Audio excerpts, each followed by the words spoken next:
Hi, Joe McAuliffe again, Metamorphosis Consulting. We're going to talk about a cup of Joe that we've discussed before, but it's so important that you know it, we need to go over it again. It's part of our Reason to Sell series, the 4 top considerations when you're dealing with a buyer or seller. Let's talk about them. Supply of homes is the active listings. Demand is the number of homes that have sold.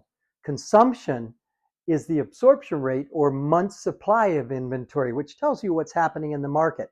And then a culmination of all of those is value, which is the average price per square foot or the average sales price. If you don't have an understanding of all of these, then you really can't give the best advice to buyers or sellers. So you need to make sure you become familiar with them. Let's talk about month supply of inventory or absorption rate.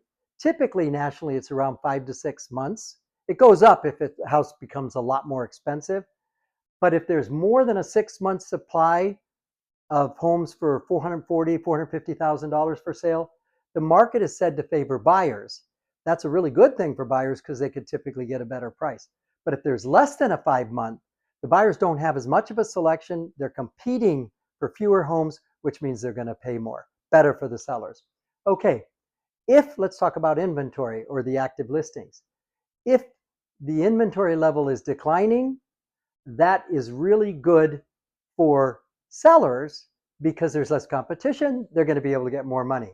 When the inventory levels remain high or continue to go up, that's not good for sellers. That's good for buyers because the more competition there is, the less likely the seller is to get top dollar.